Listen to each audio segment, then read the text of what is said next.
buenas tardes a todos. Bienvenidos una vez más al equipo de debates del Club de la Libertad. En esta ocasión vamos a debatir respecto a Argentina y sus políticos. Para aquellos que se unen por primera vez les voy a comentar más o menos cómo es nuestra modalidad de trabajo. Yo voy a hacer una serie de preguntas para las cuales aquel que quiera responder puede pedir la palabra, tanto levantando la mano como escribiendo en el chat, y yo se los diré cuándo pueden hablar y allí prenderán sus micrófonos y hablarán. El que quiere puede prender la cámara, el que no, eso está a su libertad. Así que cualquier otra duda también me la pueden hacer ahora respecto al tema de la modalidad. Tampoco tenemos un límite de tiempo ni un mínimo, así que ustedes tienen la libertad de dar la respuesta, desarrollar sus argumentos de la manera más cómoda que lo crean. Así que, siendo las 18:02, ya daremos inicio al debate con la primera pregunta, que es, ¿qué es la política? A ver si pueden definir para ustedes, si quieren citando a algún autor, como les sea más cómodo, pero ¿qué creen que es la política en sí? Pueden tanto levantar la mano como pedir la palabra por el chat. Muy bien, Andrés tiene la palabra. A ver, según recuerdo, tengo entendido, la política es una relación de poder desigual, o sea, donde uno es más poderoso que otro, donde uno manda sobre el otro, que a la realidad se practica, digamos, en el día a día, y se nota más que nada donde hay relaciones de autoridad. Muy bien, muchas gracias, Andrés. Bien, Ramiro tiene la palabra ahora. Bueno, haciendo un poquito de contrapunto con Andrés, la política no necesariamente sería una relación de poder, sino sería el arte de convencer a otro para... Si hablamos del ejercicio de la política, sí, es una relación de poder desigual.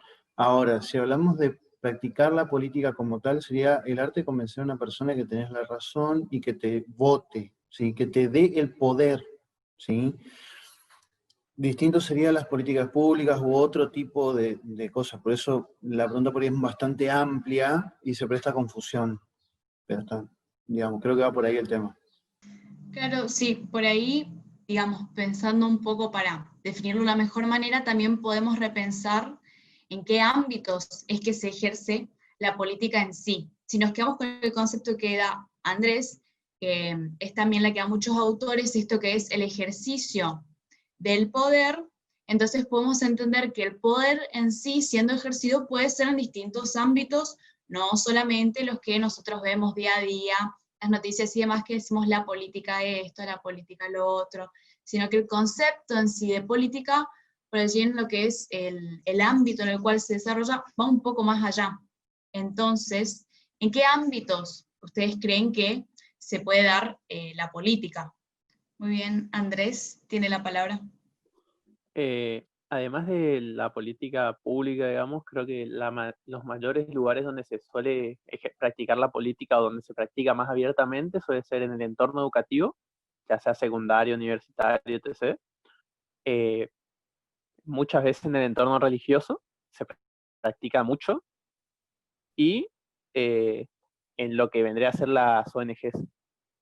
Claro, claro, muy bien. También podemos pensar un poco en lo que es la familia en sí, cuando el padre dan un orden al hijo y el hijo debe obedecer. Eso en sí también muchos autores lo entienden que es como política. Bien, Ramiro tiene la palabra. Gracias. Sí, pero también tenés, a ver, si llevamos esto a una esfera un poquito más de buscar influencia, también tenés grupos económicos, empresariales o netamente de poder que hacen lo que se le llama cabildeo, que es buscar conseguir influencia en la decisión de alguien o del poder político. También tenés políticas empresariales, como podría ser, bueno, queremos que nuestra empresa sea esto, queremos ser esto. Entonces vos buscas una forma de organizar tu gestión empresarial para convertirte en eso que querés, ¿sí? Por eso los ámbitos de aplicación no son tanto en lo público, como vendría a ser, por ejemplo, la religión es una cuestión pública. Acá en el país, inclusive, la Iglesia Católica es una persona jurídica pública del Estado, directamente, según el Código Civil. O sea, saliendo de la cuestión pública, vos podés tener política empresarial, por ejemplo, nada más. Muy bien, muchas gracias.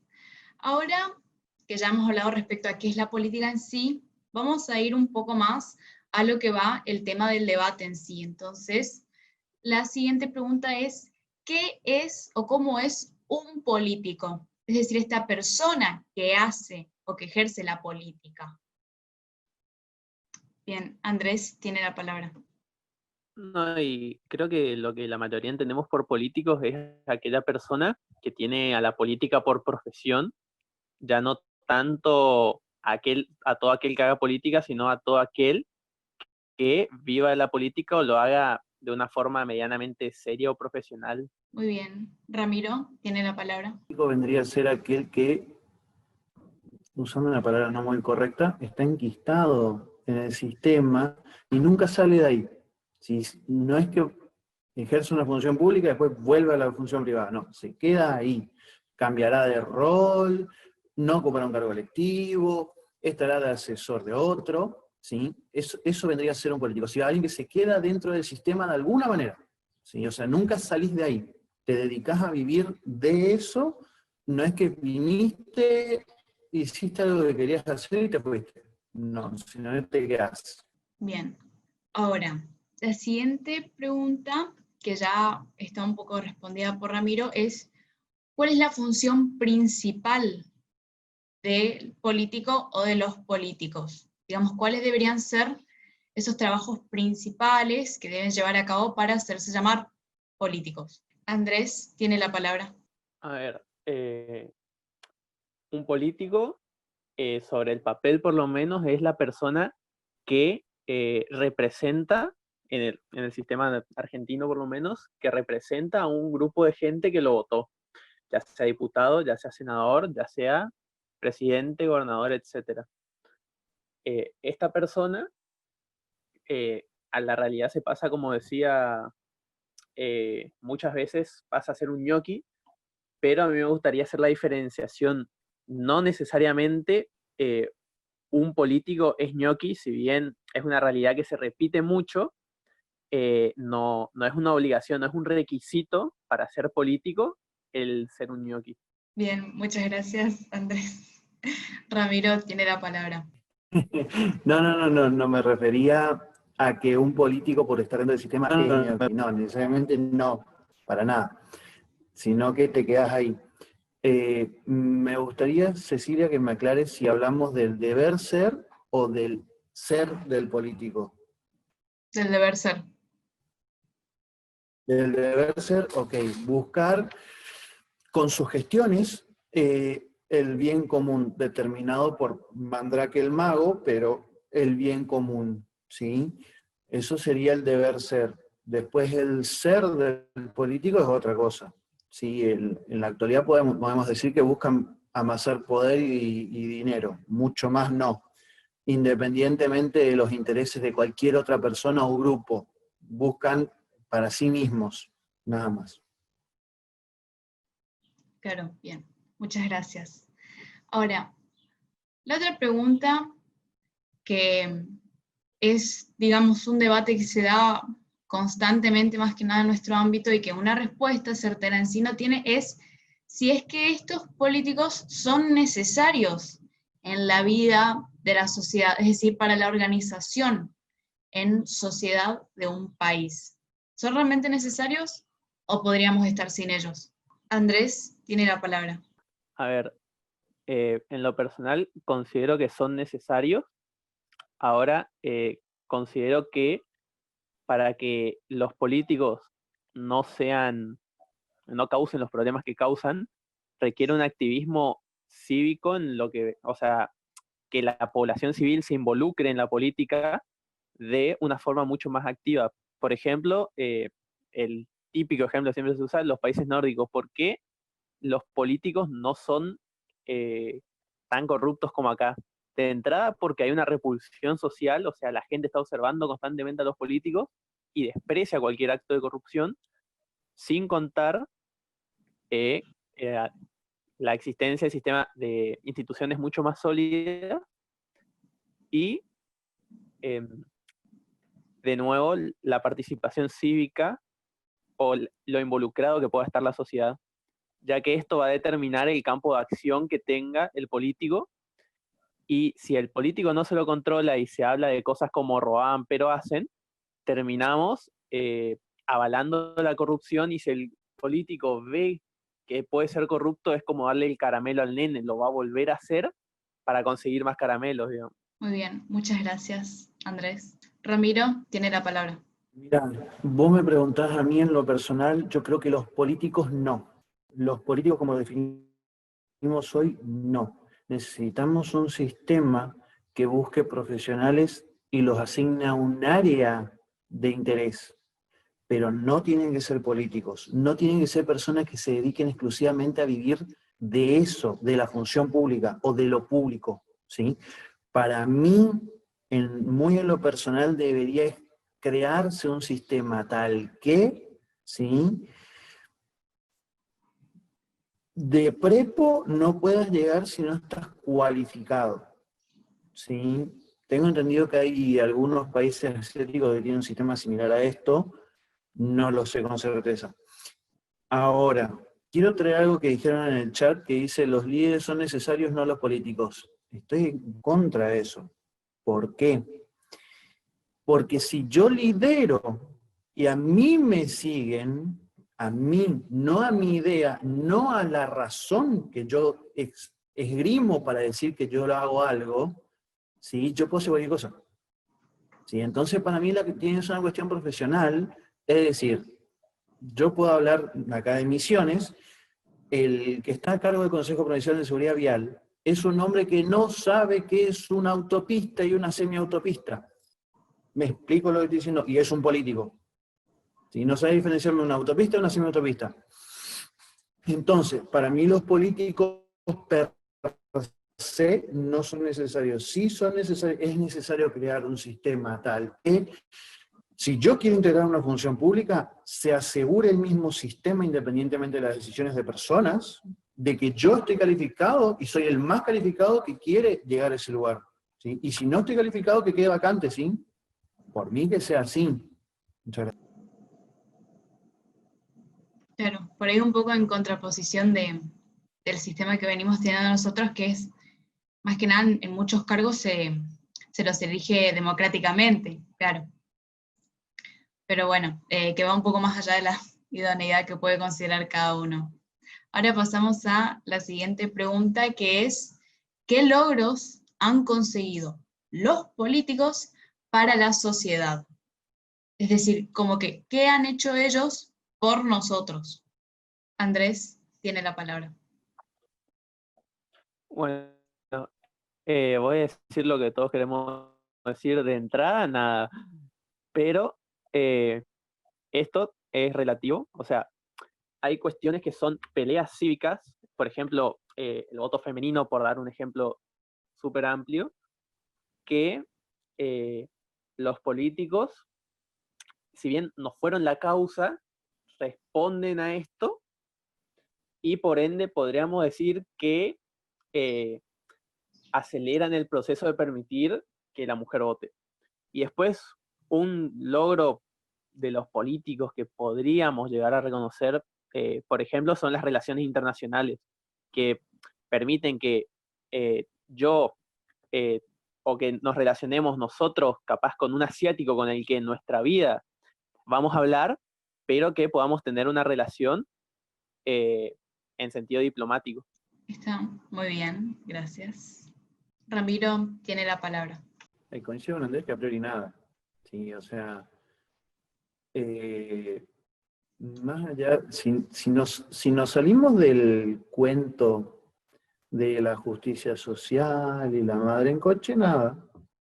Porque, a ver, tenés estudios, por ejemplo, que hablan de la educación, que antes de que sea pública en Inglaterra había más escuelas que después de que fue pública.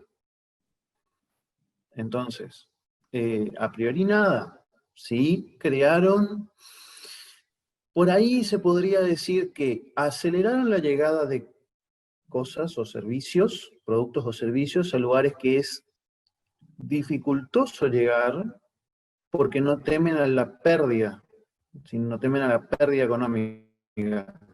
Como no pagan el pato, digamos, es antieconómico poner acceso a Internet a un pueblo que está a 60 kilómetros del primer camino asfaltado. Sí, es antieconómico.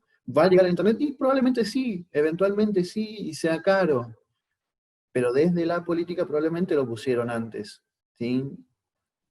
Pasándose por donde quisieron toda la cuestión económica. Sí, podríamos dar un argumento utilitarista de que eso es bueno. Sí, mi pregunta sería si los costos justifican el acto, ¿sí? Pero bueno, a priori yo creo que en ese sentido podríamos dar un argumento a favor de los políticos, ¿sí? Haber dado acceso a productos y servicios que al menos sería difícil y caro que los provea un privado. Muchas gracias. Muy bien. Alberto, la palabra. Perdón que no encienda la cámara, gracias por la posibilidad. A ver, yo creo que estamos mezclando en el debate, digamos, dos facetas absolutamente diferentes. Una, estamos poniendo la palabra argentino en la palabra político para poder evaluar, y entonces no estamos discutiendo al final de lo que es un político o de lo que es la política, sino de lo que es un político argentino o lo que es una política argentina, que no es lo mismo, ¿sí? En primer lugar. Y también lo estamos haciendo en términos de contemporaneidad. O sea, estamos hablando de esta época de la política y de esta época de la política argentina. Porque la pregunta sería si Alberdi no era un político. Y la pregunta sería si Sarmiento no era un político. Y la pregunta sería si todo lo que dijimos recién sobre que no sirve para nada, no se necesita, no es necesario liderazgo, sería válido para ellos, o si cuando hablamos de ello cambiaríamos todo nuestro enfoque, digamos, ¿sí? Entonces ya no estaríamos hablando de la política y los políticos, sino que estaríamos hablando de estos políticos. Y creo que esto es importante a los efectos de que la conversación no tenga un sesgo que tenga que ver con un presente. Y por otro lado, la otra pregunta sería si la condición de político es lo que hace mal o la forma en la que se hace la política. O sea, yo podría ser un médico y podría ser un buen médico o un mal médico. Ahora, eso no hace a los médicos intrínsecamente buenos o intrínsecamente malos, ¿sí? Ni a la profesión, ni a los resultados de su proceso, digamos. Digo porque me parece que por ahí es importante separarlo, porque la conclusión podría ser una conclusión fallida, que es que, por ejemplo, no necesitamos políticos. En realidad, si necesitamos o no políticos, la discusión sería otra en realidad.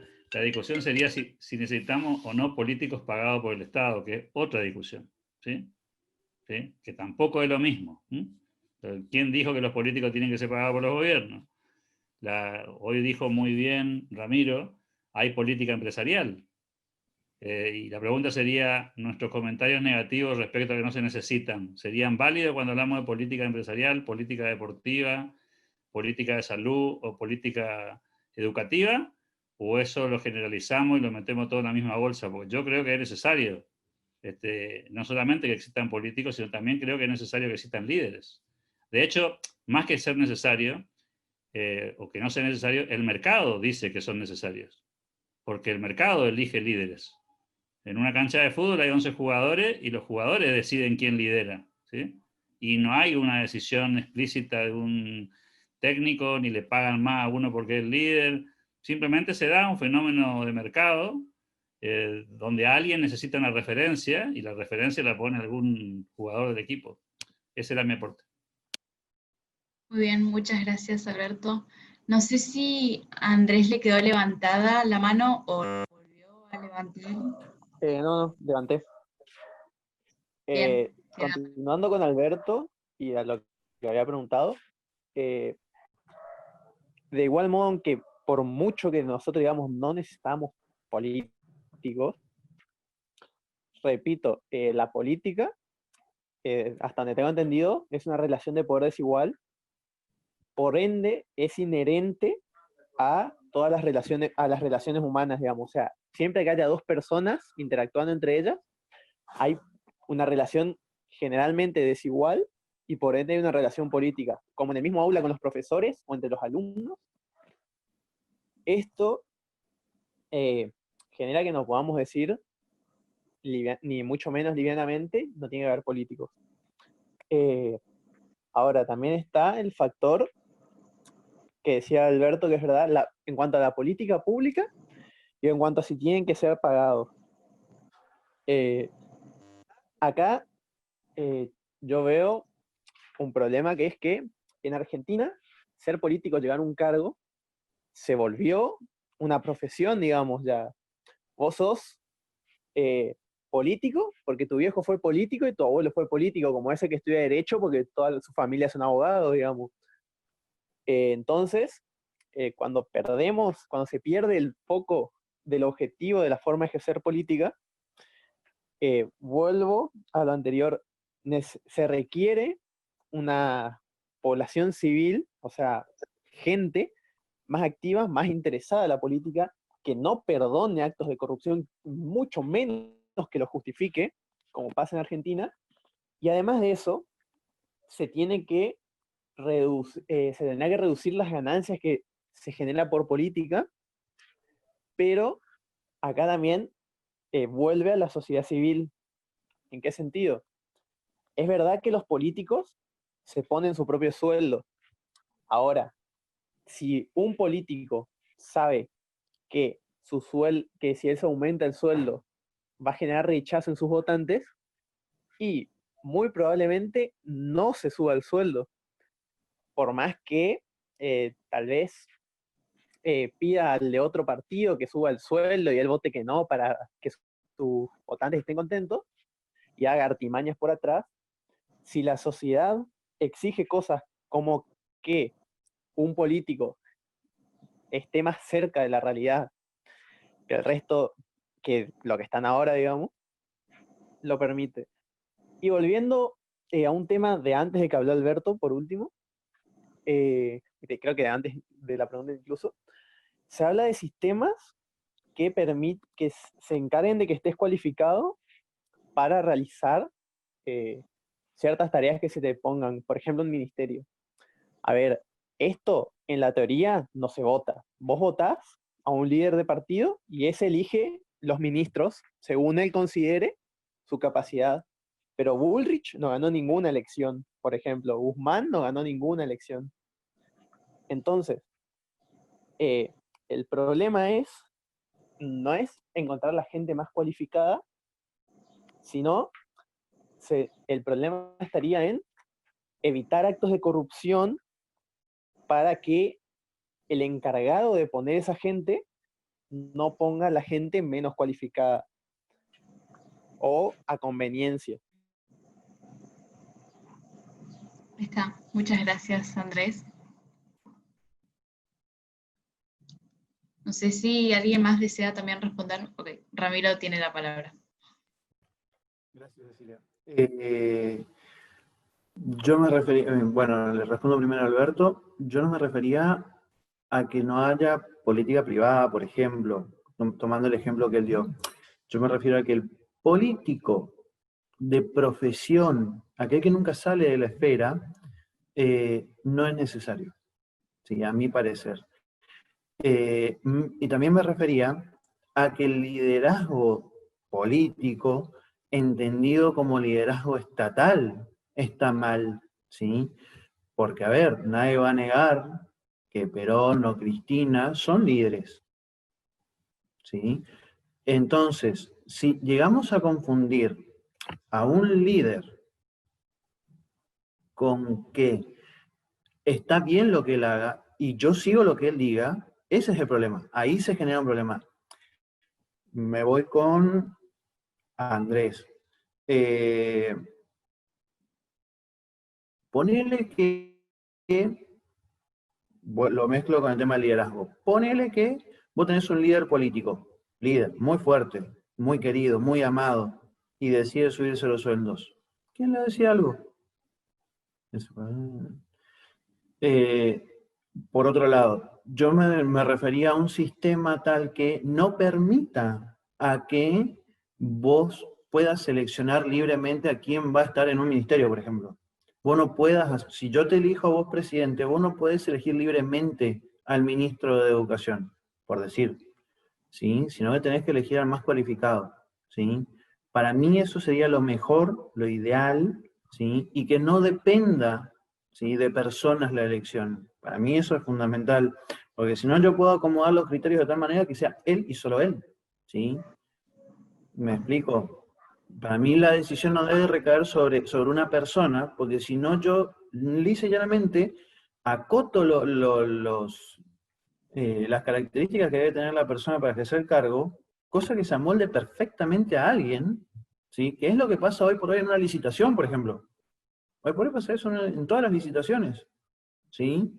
Tienen criterios, que se amoldan perfecto para la empresa de mi cuñado. Nada, muchas gracias, eso. Está, muchas gracias.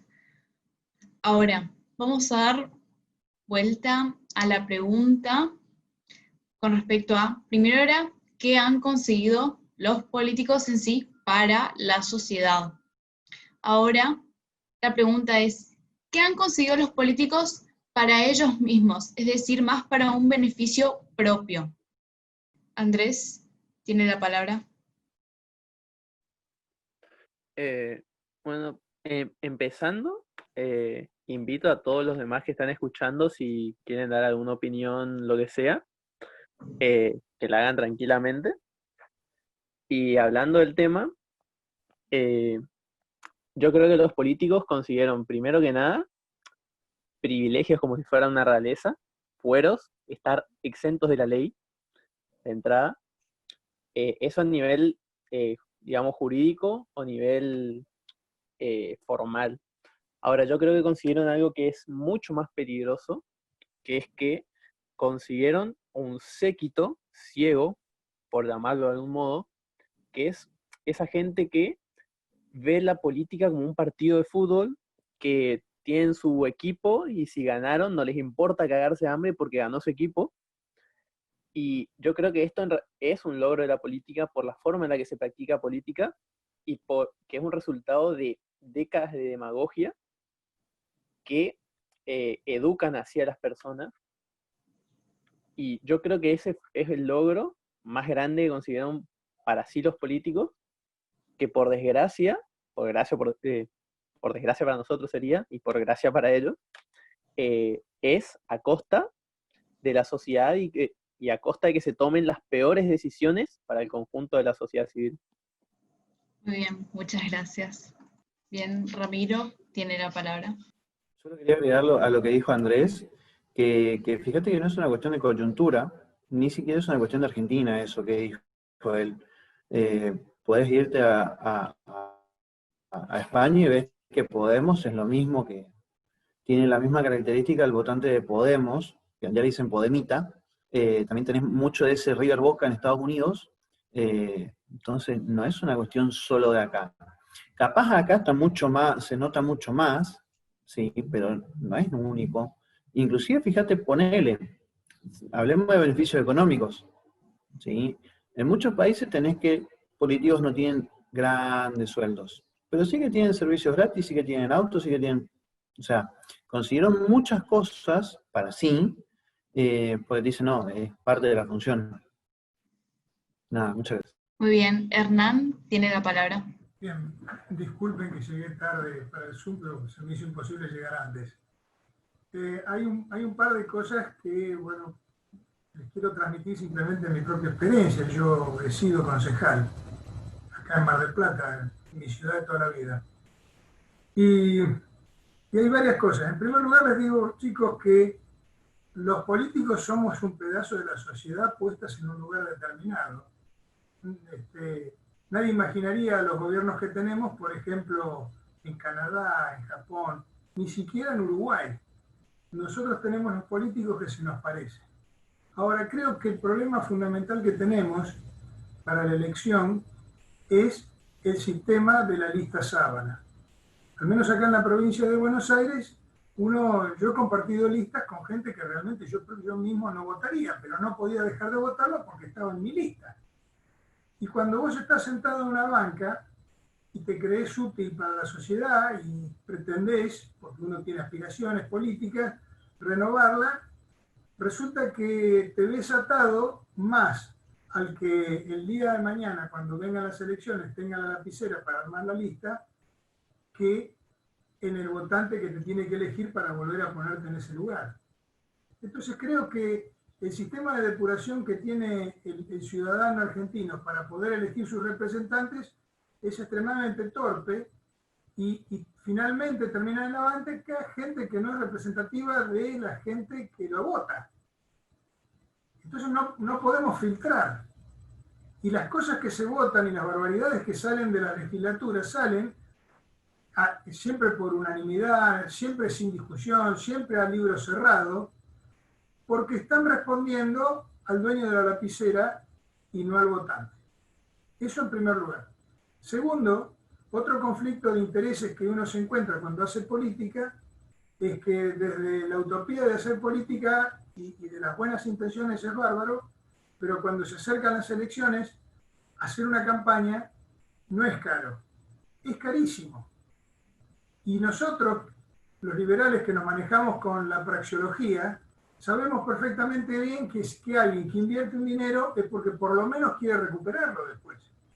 Entonces hay un problema entre cómo hacer la campaña y después no quedar agarrado en tener que devolver un favor para que esa persona o empresa o quien fuere reponga el dinero que pusieron para la campaña. Por lo tanto, es muy difícil el dilema. Yo simplemente se los planteo cuáles son las problemáticas que te encontrás cuando llegás y estás del otro lado del mostrador. Y además, la mayoría de las presiones que vos tenés, incluso, esto mal me pese, en alguna medida le tengo que dar la razón a los K, los medios de comunicación te pegan o te inventan cuestiones porque quieren de vos o una pauta publicitaria por parte del Estado, demás, pero porque todo el sistema está hecho así. Entonces, simplemente lo planteo, yo no soy el dueño de la verdad, tampoco tengo la solución para todo, pero bueno, se los planteo porque a veces uno hace una serie digamos, de planteos que no se condicen con lo que después es la realidad. Con respecto a lo que gana un político, la verdad es que lo que gana un político, el sueldo que uno tiene, o la dieta, como se le llama, porque depende de si sos profesional, no es un jornal lo que cobras o un sueldo, no, depende de lo que haces, es lo que vos recibes, que en definitiva es dinero por tu trabajo. Eso es lo más barato. Y les comento, por ejemplo, en el Congreso de la Nación, la biblioteca tiene 5.000 empleados. Para hacer, ¿cuántos libros tiene que hacer por año, por mes? 5.000 empleados. O todas las cuestiones y los asesores que se pagan. Las legislaturas de la provincia de Buenos Aires, un legislador gana 3 veces lo que un congresal de la Nación. Pero no 3 veces el sueldo, sino la cantidad de plata son 2, 3 millones de pesos por mes cada uno que maneja en sueldos y de todo lo que tiene alrededor. O sea, el sueldo es lo de menos. Yo voy a decir, bueno, acá eso. Ahora, también es cierto que cuando uno está sentado en una banca, necesita un grupo de asesores porque es tan diverso y tan amplio el número de cosas que hay que tratar, que bueno, ahí es donde funciona el bloque, ahí es donde funciona el grupo de asesores. Esto es simplemente como para plantearlo, ¿no? Para que sea tomado en cuenta. Gracias. Está, muchas gracias. Ahora Marcos tiene la palabra. ¿Qué tal? Buenas tardes, chicos. Yo entré medio tarde al debate, la verdad me perdí el principio, pero yo voy a hacer una crítica constructiva a este debate. Yo me parece que está mal planteado, y voy a decir por qué. Yo creo que hablar de la política es hablar sobre la consecuencia del problema. Ya estamos hablando sobre la leche derramada, muchachos. A mí se me hace que el problema son las ideas. Acá hay un camino, acá hay una cuestión que ¿cuál es el camino? ¿Las ideas o meterse en política para generar un cambio? Los políticos son siempre, ellos siguen la idea que se instaló. Yo estaba escuchando hablar ahí del sueldo de los políticos, etc.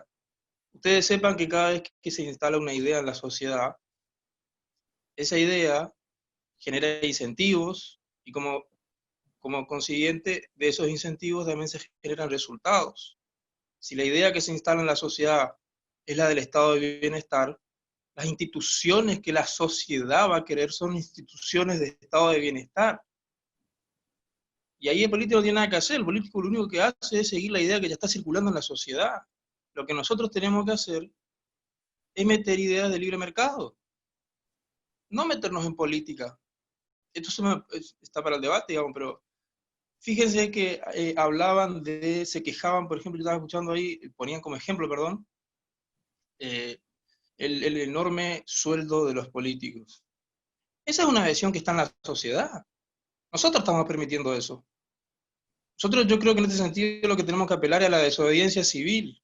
El paso anterior a la desobediencia civil es una toma de conciencia. Es el ciudadano consciente que sabe por lo que está luchando. No es un boludo que sale con un bombo y porque le sigue algún puntero político está saliendo, no. Sale a la calle porque es consciente del problema. Ese es el paso anterior al desobediente civil. Fíjense que hoy en día hay un montón de ratas en la sociedad que no tiene que ver con los políticos. Ellos no hicieron nada. Tiene que ver con los intelectuales. Ustedes fíjense que cuando hablamos de democracia, el mejor ejemplo es la democracia.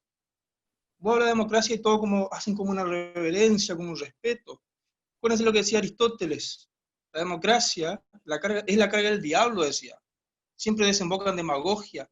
Se apela siempre a los sentimientos de la masa. La masa con sentimiento, siempre encima hay un sentimiento de venganza. Y los sentimientos suelen ser negativos, de un afecto irracional, de una desconfianza malévola. Y entonces él por eso es que desconfiaba y prefería la ley. Y esto también lo encontramos en los padres fundadores. Ellos nunca hablan de democracia, hablan de república. La república es el sistema al cual nosotros tenemos que todo el tiempo estar hinchando las bolas. Dice, justamente, que la república es un conjunto de instituciones, dicen, que lo que hacen es sujetan el límite al poder, limitan, frenan los excesos, y sirve de contrapeso. Pero si nosotros nos podemos decir, uy, no, tenemos que luchar con los políticos, los políticos son la consecuencia del problema, y encima la consecuencia lógica de una idea que ya está circulando en la sociedad. ¿Se acuerdan el famoso Los papeles del federalista, que era este conjunto de ensayos en el cual la justificación de la Constitución americana, nunca van a encontrar ustedes la palabra democracia, está la palabra república. Ellos de hecho le temen mucho a la idea de democracia porque lo que no quieren justamente es que la gente vote, no porque no quieran que el pueblo vote, sino porque le temen a esta idea de que el poder que puede, a través de la democracia, agarrar a algún determinado gobernante, algún demagogo. Eso. Y bueno, dejo para ahí para que tire una bombita ahí para que Está, muchas gracias, Marcos. Ahora tiene la palabra Andrés. Bueno, digo una cosa rápida nomás en cuanto a lo que dijo Marcos, que si bien es verdad y concuerdo, primero viene el cambio en las ideas, el cambio en la cultura y posteriormente viene el cambio en la política. Esto no implica que la política no merezca su debate aparte. ¿Por qué? Porque si bien podemos hacer cambios culturales, cambios en las ideas, en los intelectuales, eso no genera automáticamente un cambio en la política. Genera una tendencia a que la población exija algo que a la larga genera cambios institucionales. Pero no es que yo planteo ideas pro mercado, la gente dice, sí, qué lindo el mercado, y automáticamente se bajan los impuestos. No, hay todo un proceso cívico en el que es necesario trabajar y que también depende de la estructura partidaria que tenga cada ideología y de la estructura en cuanto a leyes y gobiernos que había de antes. También, ya hablando de esto de los votos, agrego, yo creo que algo que por lo menos no se nota en la sociedad, o que no se nota que la sociedad sea consciente de ello, es que uno no solamente vota poniendo un papel en la urna. Uno vota, hay un término muy común que es votar con los pies, que ahora que estamos con la inmigración masiva, se ve mucho en Argentina, pero en la mayoría de países, cuando hay tratados de libre circulación entre varios países, cuando un país hace mal las cosas, la gente se va, no tiene tanto apego al suelo. Y esto es otra forma de votar, o eligiendo o no donar, por ejemplo, o sea, hay más de una forma de votar. Muchas gracias. Gracias, Andrés. Ahora tiene la palabra Ramiro. No, lo que escribió Alberto en el chat es de hoy cuando habló.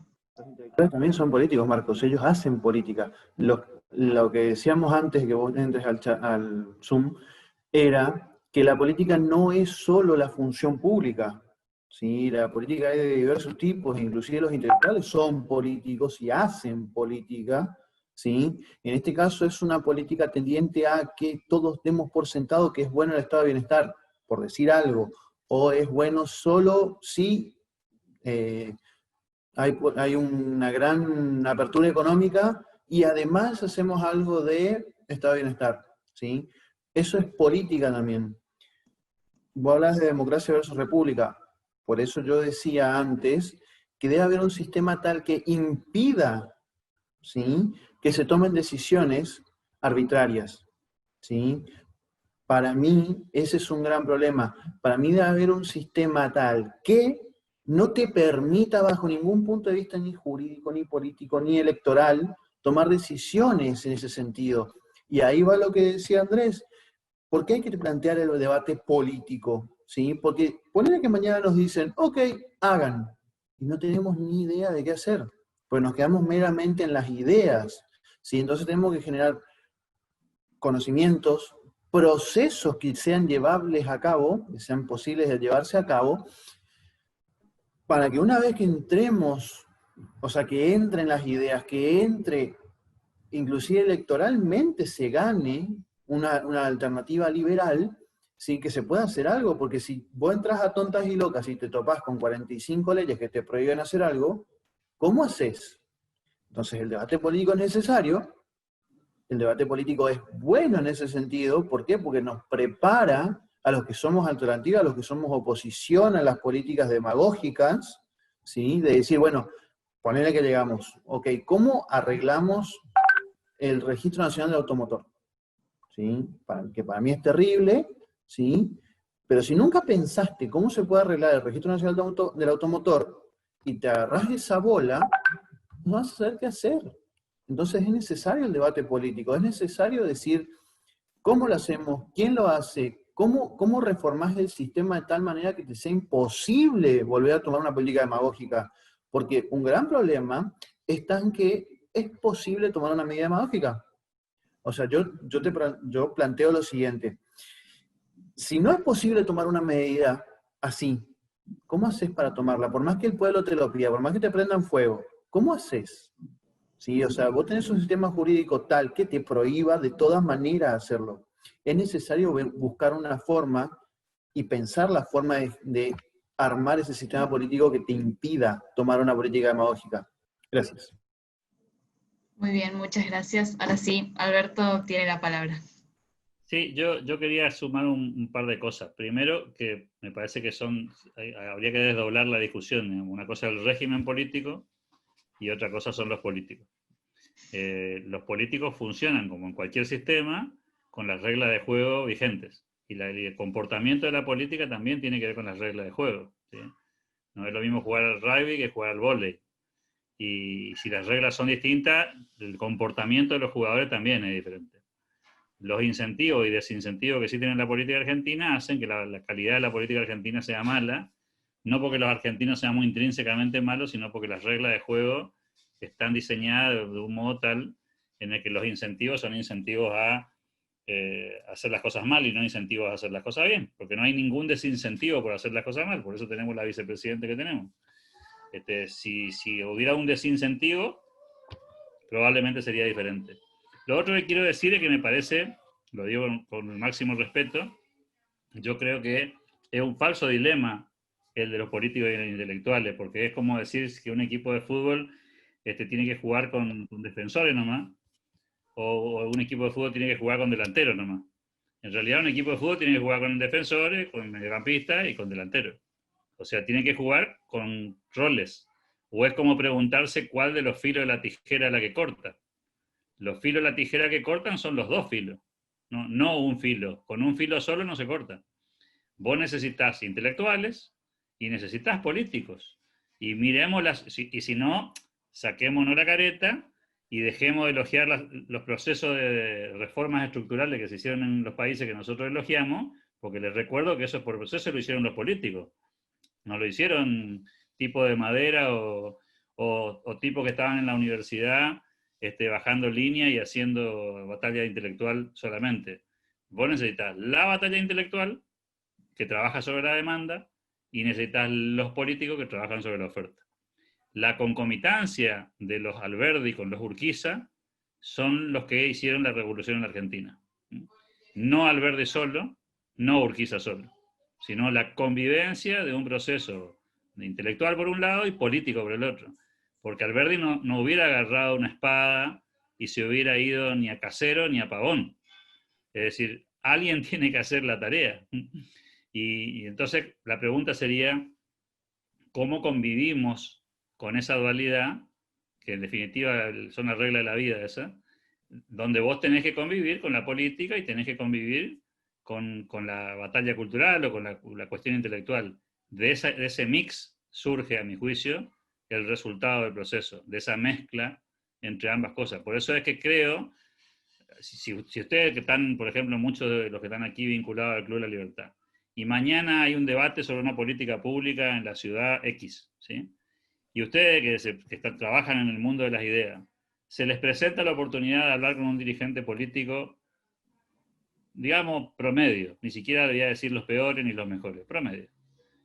¿Ustedes no harían el intento de influir en la decisión de ese político para que ese político tomara una decisión, ni siquiera la que nosotros queremos, sino menos mala que la que nosotros que la que está por hacer? Digo, nosotros no intervendríamos, por ejemplo, para evitar que el cepo no se agrande. Y la pregunta sería, si no se agranda el cepo, ¿sería una victoria nuestra o no? Yo creo que sí.